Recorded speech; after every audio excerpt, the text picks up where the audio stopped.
sih yang banyak ditemukan di masyarakat bahwa MPASI instan atau pabrikan itu gak baik karena gak organik, terus ada bahan pengawetnya jadi gak aman untuk anak. Benar gak ya? Simak terus videonya ya.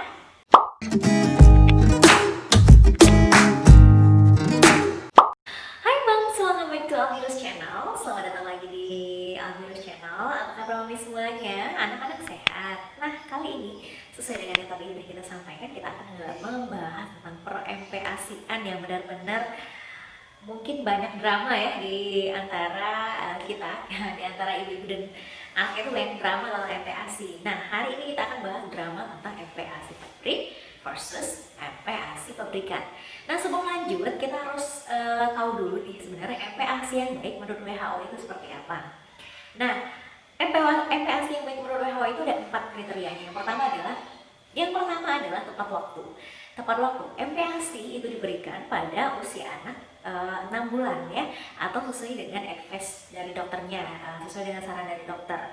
Kenapa 6 bulan? Karena menurut penelitian ASI itu sudah nggak cukup, ASI saja itu sudah nggak cukup untuk memenuhi nutrisi dari anak yang usianya 6 bulan gitu, mulai dari anak usia 6 bulan, sehingga harus diberikan makanan tambahan atau makanan pendamping dari ASI itu sendiri. Dan juga ternyata periode usia anak 6 sampai 23 bulan itu adalah usia yang sangat krusial untuk tumbuh kembang anak gitu. Jadi memang harus benar-benar diperhatikan kualitas maupun kuantitas dari si MPASI-nya. Kemudian kalau tidak diperhatikan kualitas atau kuantitas si MPASI-nya akan mengakibatkan adanya kurang gizi gitu, bahkan stunting, jadi bahaya banget.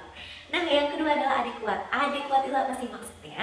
Maksudnya ini adalah cukup secara makronutrien dan mikronutrien. Makronutrien contohnya adalah energi, lemak, kemudian juga protein. Nah, mikronutriennya apa? Contohnya adalah zat-zat besi, vitamin, dan mineral-mineral lainnya. Jadi memang harus adekuat, harus lengkap baik makronutrien maupun mikronutriennya. Nah, yang ketiga adalah aman. Aman di sini seperti apa? Aman tidak mengandung bahan-bahan yang berbahaya, dan yang keempat adalah diberikan dengan cara yang benar. Nah, ini adalah anjuran MPASI yang baik menurut WHO. Kemudian,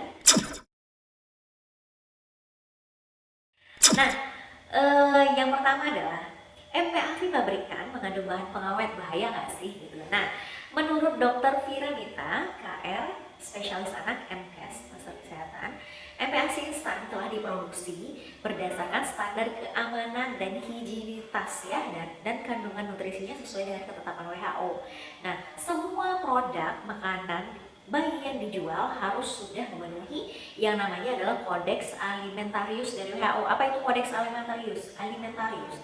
Nah, menurut dari FAO, yang aku kutip dari FAO.org bahwa the Codex Alimentarius International Food Standard guideline and codes of practice contributes to the safety, quality, fairness of this international food trade. Jadi semacam standar gitu, semacam standar panduan yang dibuat oleh FAO untuk menjamin keamanan dan kualitas makanan untuk melindungi konsumen gitu. Jadi di aturan tersebut melarang penggunaan pengawet, zat adiktif, kemudian zat adiktif yang berbahaya gitu ya untuk anak, yang bisa dipastikan kalau si MPASI instan itu belum memenuhi Kodeks Alimentarius, sudah dapat dipastikan bahwa si Bepom tidak akan memberikan izin untuk produk tersebut bisa dipasarkan gitu. Jadi itu kayak udah aturan baku, dan itu adalah kayak harus diterapkan banget gitu ya si Kodeks Alimentarius itu.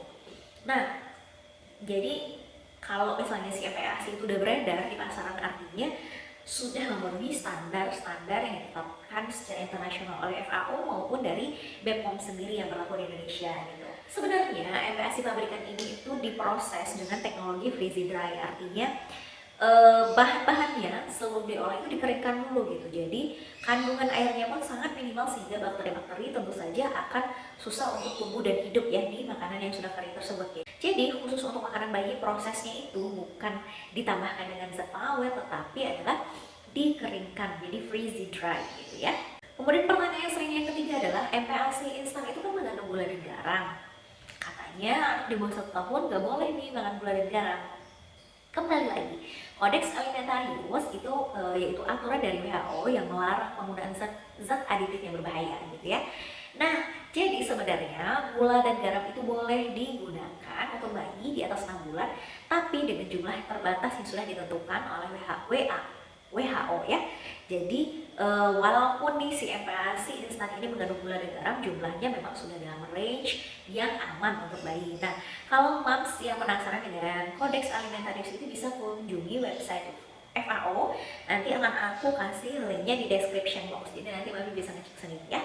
Nah, selanjutnya adalah terus kalau memang misalnya si MPASI instan itu sudah sedemikian bagusnya, gimana dengan MPASI homemade gitu ya? Yang MPASI homemade itu baik nggak sih gitu? Nah, tentu saja MPASI homemade itu baik karena kan kita masak sendiri, kemudian kita bisa menyesuaikan dengan selera kita dan juga dengan budget. Tapi ingat syarat dari MPASI yang baik itu adalah syarat yang keduanya tadi adalah adekuat ya. Adekuat itu artinya lengkap makronutrien dan mikronutriennya gitu ya. Nah, jadi sebenarnya kalau kita bicara masalah gizi ini, masalah makronutrien dan mikronutrien ini sebenarnya benar-benar kompleks banget gitu. Nah, kita kan nggak bisa memastikan gitu secara kita nggak bisa memastikan misalnya kalau kita mau 770 kilokalori energi itu bisa didapatkan dari berapa gram tepung beras gitu kan, otomatis ya. Misalnya kalau saya gitu ya, jujur aja pas masuk MPASI itu nggak ditimbang, maksudnya itu ya udah dikira-kira aja gitu. Nah, kadang hal itu sih yang membuat MPASI homemade itu menjadi mungkin nggak adekuat gitu. Nah, misalnya lagi nih kita butuh zat besi 11 mg zat besi yang dibutuhkan anak setiap harinya. Misalnya kita harus dapat dari bayam, nah berapa itu bayam, berapa jumlahnya, itu kan kita nggak hitung maksudnya secara proper gitu. Kita nggak nimbang seperti itu. Nah, itu mungkin bisa jadi salah satu kelemahan dari MPASI homemade. Sedangkan yang si instan itu dia sudah difortifikasi sedemikian rupa sehingga zat gizinya itu sudah sesuai dengan yang terkandung di angka kecukupan gizi. Misalnya ada AKG-nya ya di belakang atau di kemasan dari si MPASI instan tersebut. Nah, terus jadi sebenarnya pilihan yang baik itu yang mana gitu, homemade atau pabrikan? Tentu saja jawabannya itu dari masing-masing keluarga itu berbeda ya, Mam. Karena bagaimanapun kebutuhan, maksudnya itu kondisi semua keluarga itu nggak sama gitu ya. Jadi silakan menyesuaikan dengan kemampuan masing-masing. Kalau aku pribadi jujur aja bahwa memang sering membuat MPASI homemade gitu ya, karena kayaknya tuh kita tahu apa yang kita masukin ke dalam makanan anak, kita tahu apa yang kita kasih, kita tahu apa yang kita masak gitu. Tapi saya nggak cuman misalnya strict harus pakai MPASI yang homemade mulu, harus dibuat terus, nggak boleh nggak gitu.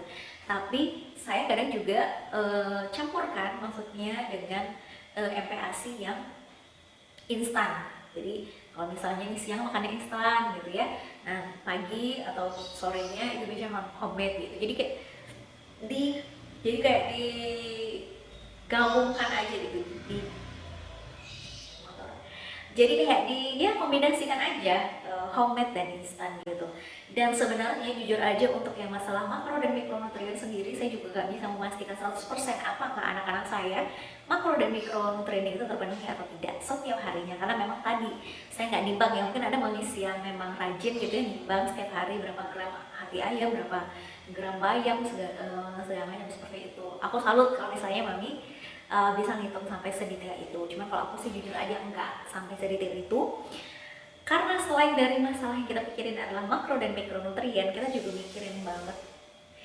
mikirin banget adalah si GTM. Kadang-kadang kalau makan segala macam itu lebih menyita perhatian kita dibandingkan dengan kita harus mengukur nih berapa makronutrien, berapa mikronutrien.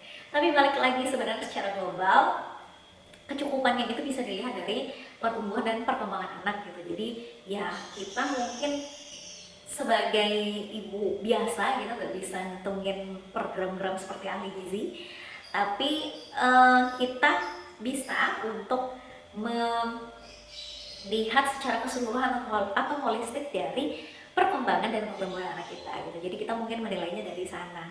Dan variasi menu, kalau misalnya mamis adalah tipikal ibu-ibu yang memang homemade ya, variasi menu sangat disarankan gitu untuk mencukupi dari angka kebutuhan gizi dari anak kita. Jadi Balik lagi kalau misalnya masih anak MPASI dari 6 sampai 12 bulan, dari 6 sampai 23 bulan, monggo untuk, kalau saran saya sih di mix and match aja, dicampurkan aja antara MPASI homemade dan juga MPASI instannya gitu.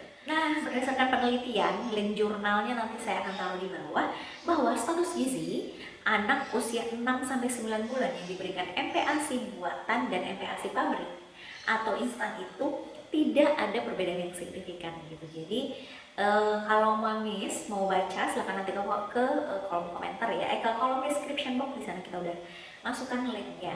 Nah, jadi gimana nih Mams? Mamis adalah tipikal MPASI instan atau MPASI homemade? Dan alasannya apa? Boleh diceritakan di kolom komen ya. Terima kasih sudah menonton. Jangan lupa like, komen, dan subscribe, serta share kalau memang dirasakan video ini bermanfaat untuk kita semua. Terima kasih. Sampai ketemu di video berikutnya. Dah.